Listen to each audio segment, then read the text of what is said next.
Hey, it's Michael with a Y, and you're listening to My Reality Recap, the only podcast where I get to talk about all of my feelings towards the shows that I love. On the Season 1 finale of this podcast, I'm going to talk about the Red Carpet Team Challenge on Project Runway Jr. and who was crowned the sole survivor on Survivor Second Chances. I hope you're ready for this, so put your glasses on and get ready to get your swag on with me.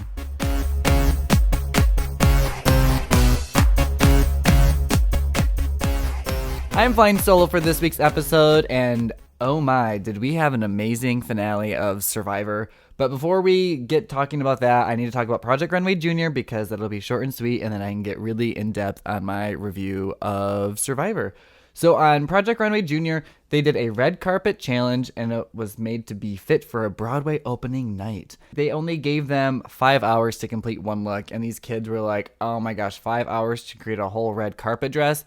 I mean, that would make me really nervous, but I mean, they do have a teammate, but they brought in some extra help, and Tim brought in Samantha from Season 11 of Project Runway to help out Zach and Samantha, Amanda from Season 11 and 13, who was one of my favorites and totally got robbed, and she should have won Season 13, but they brought her back for Zachary and Matt, and her brother is also a part of Maroon 5. I don't know, I just love Amanda. She should have won. Okay, back to this. Fabio from Season 10 was brought back to help Maya and Patty, and Sanji from Season 10 came back to help Bridget and Jackson.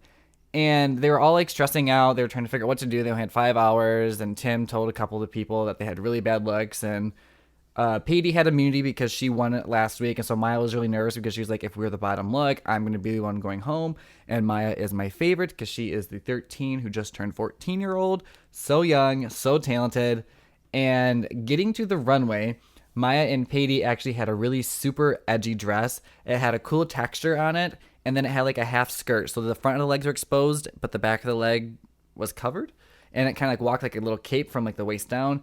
It was super edgy. It was definitely my favorite look from the runway. Bridget and Jackson had like a green moss colored dress. It looked really elegant, and it had one sleeve on the one side, so it kind of covered over the boob, but then so the left side was exposed while the right side was really covered. And the same thing kind of happened with the big slit on the legs, so the left side was exposed while the right side was covered up. I didn't really love the color, but it did look very elegant, and I could see it on a red carpet. Zach and Samantha had a really big cape, like a big Red Robin Hood. No, not Robin Hood. Who is the one whose grandmother? It's Little Red Riding Hood. That's who it is. Like a big cape like that, except it had a really big print on it. And so it was like a white cape, and there was all this black stuff in it, and it kind of looked like it was from a tree branches.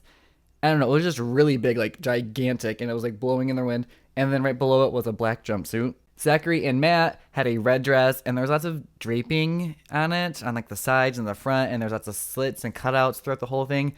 I didn't really like it. And so getting to the judges' critiques, they absolutely loved Maya and Patty, Bridget Jackson, and Zach and Samantha's. So you could definitely tell the bottom look was Zachary and Matt.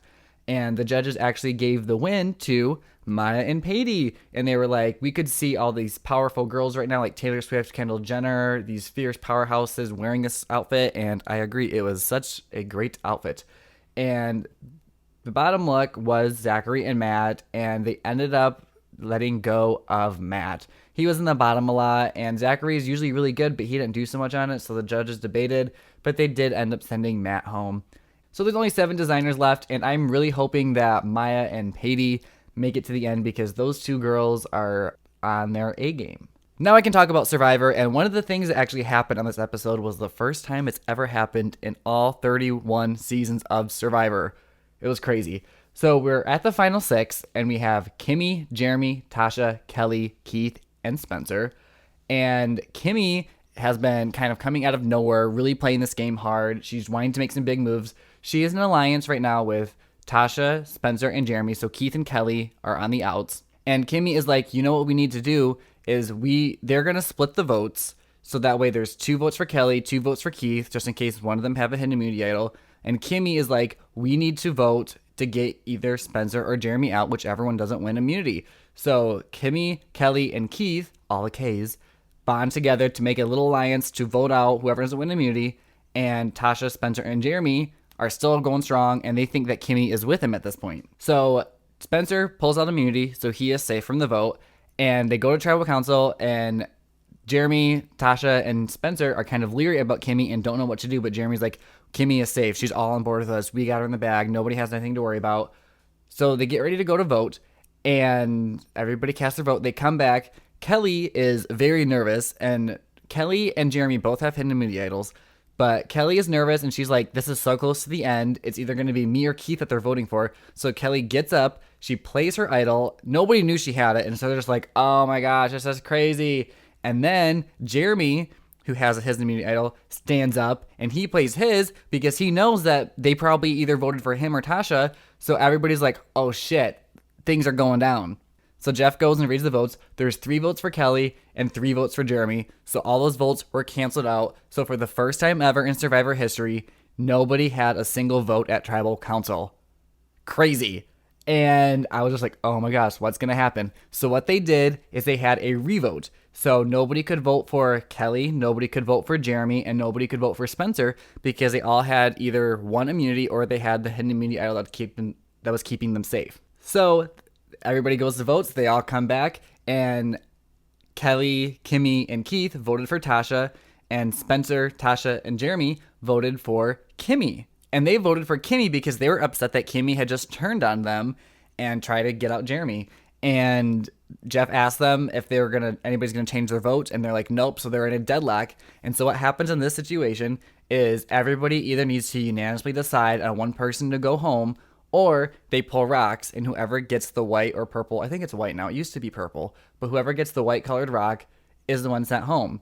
But because of these circumstances, whoever would have to draw the rocks, it won't be Kelly because she has the idol. It won't be Jeremy because he has an idol. It won't be Spencer because he wanted immunity. And it can't be Tasha or Kimmy because if they go to the rock drawing, they become immune from the vote. So the only person left to draw a rock is Keith. And Keith would be the one sent home. And he had no votes this entire night. Oh my gosh.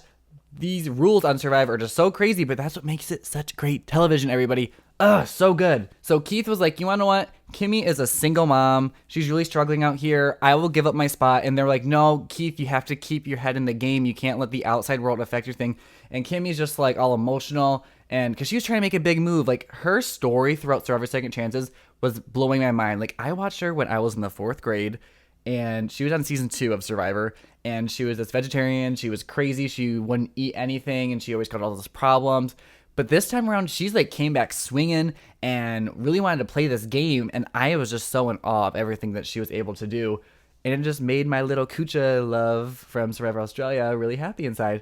But they all did unanimously decide to get rid of Kimmy, and so Kelly and Keith took the hit, so that way Kelly could keep Keith, who she trusted more than Kelly. So Kimmy was the first person to be voted out of Survivor on the Survivor finale on a crazy tribal council.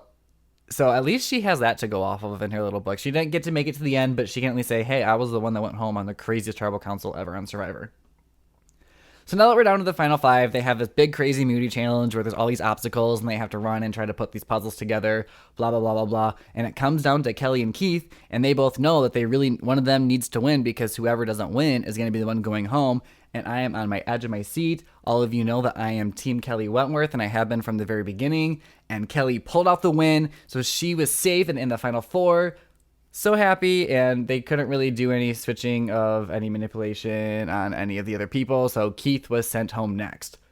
Now we're down to the final 4, and we have the 3-person alliance of Tasha, Spencer, and Jeremy, and then Kelly Wentworth. And Kelly knows going into this final immunity challenge that she really needs to win in order to be able to stay in this game. And so the challenge was, they had like this little obstacle thing where they had to drop balls, and it was like a maze, and then it would go through all these like turns, and it would come out, and then they have to put it in up at the top again. So it was like a never-ending cycle, and then every couple of minutes they'd have to add another ball, and have to switch hands, and it's really hard to explain this thing. You just have to YouTube it. But there was a lot of moving and a lot of concentration going on about it. The first person eliminated was Kelly. So Kelly, my homegirl, totally dropped the ball, literally, and she was the first person eliminated, and she was devastated. It was so hard seeing her because she played this game so well, and she just knew that unless something crazy was about to happen, that she was going to be the one to go home. So Kelly is out. Tasha drops out next. So it's down to Jeremy and Spencer. And then the winner of the final immunity challenge is Jeremy. So he finally won one immunity challenge. It was the one he needed. And so it was a really interesting spectrum to look at everybody, because there was Jeremy who was crying. He was so emotional. He made it to the finals. It was his second chance. He's been doing this whole thing for his family. And then there was Kelly Wentworth, who had played this game so hard from the very beginning. She was always in the bottom. She was always having to manipulate and scheme and cause some craziness and do blindsides and really play this game so hard. And she just came up short, and she knew that it would probably be the day she was going to go home, and she missed out on $1 million in the title of Sole Survivor. Going to Tribal Council, Jeremy had kind of contemplated maybe sending Spencer home, or at least giving Kelly a shot at making fire to go against Spencer, because that's what happens if there's a tie in the Final Four.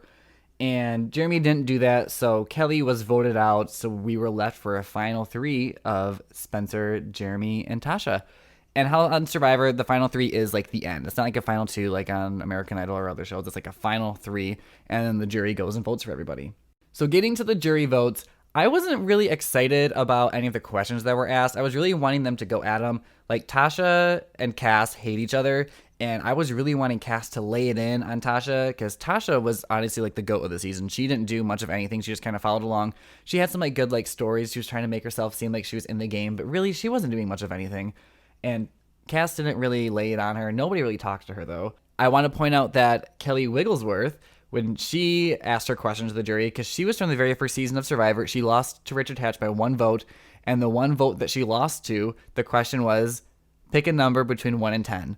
And Richard Hatch had picked the number, and she didn't, so that's how she lost her $1 million. So Kelly Wigglesworth goes up there. She was like, 15 years ago, my fate was decided by one question, so I'm going to ask you guys the exact same question. Pick a number between 1 and 10. And I was like, oh, snap, Kelly did it! And it was really good, and time will tell as to who she picked to win.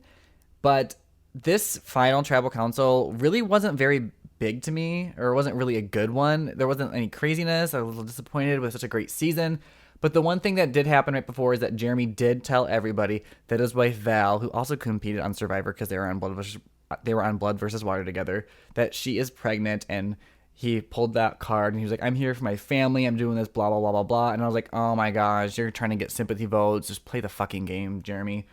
And if I was on the jury, I would look at who played the game the best. And yes, Jeremy did do a great job. He did have the hidden immunity idol. He did make some moves at the beginning of it.